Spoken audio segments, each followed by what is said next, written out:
Have you ever woken up one day and thought, what was all of this for? The job, the chasing, the worrying. At 79, I finally understood what really matters in life. And I'm sharing it with you, not because I think I'm wise, but because I wish someone had told me sooner. If you're over 60 or just want to live with fewer regrets, stay with me. What I'm about to share might change the way you see the world. Forever. For most of my life, I believed I had more time. More time to fix relationships. More time to travel. More time to say, I love you. But time doesn't wait. It slips quietly through your fingers while you're busy making plans. I missed birthdays. I postponed dreams.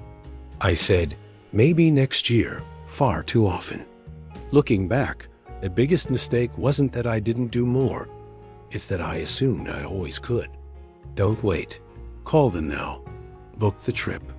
Dance, even if you're alone in your kitchen. Because someday becomes never far too quickly. I used to think success meant status, a bigger house, a fancier car, a title that turned heads. But at this age, no one cares what kind of car you drive. No one remembers the corner office. What they remember is how you made them feel. Were you kind? Did you listen? Did you laugh at their bad jokes and show up when it mattered? True success isn't measured in your bank account.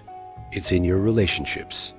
The quiet Sunday mornings, the stories at the dinner table, the people who still call you, even when they don't need anything. There are names I haven't said in years. People who wronged me. Words I couldn't forget. But do you know what carrying resentment does? It robs you of peace, not them. At 79, I've learned. Forgiveness isn't about saying what happened was okay.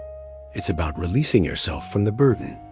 And sometimes, the hardest person to forgive is you, for the things you did or didn't do, for the people you hurt or couldn't save. But let me tell you, it's never too late to forgive yourself and begin again. One of my greatest regrets? Not being truly present. I was always looking ahead. The next project, the next goal. Even when I was with my family, my mind was elsewhere. Now, I sit on my porch and listen to the birds. I watch the wind move through the trees, and I realize these small moments. They were always the big ones. Put down the phone. Look them in the eyes. Taste your food. Notice the sky. Because this moment right now is all we ever really have. I've loved and I've lost. And yes, loss is painful. But not loving at all? That's far worse. There was a time I closed off. After my wife passed, I thought I'd never open my heart again. But love isn't just romance. It's the hug from a grandchild, the friend who checks in, the neighbor who brings you soup when you're ill. And love isn't always easy, but it's always worth it. Risk loving, even if it breaks your heart. Because love is what makes life feel like life. You might think it's too late to start something new, to learn the piano, to move to a new place, to say, I'm sorry, or I love you. But here's what I've found.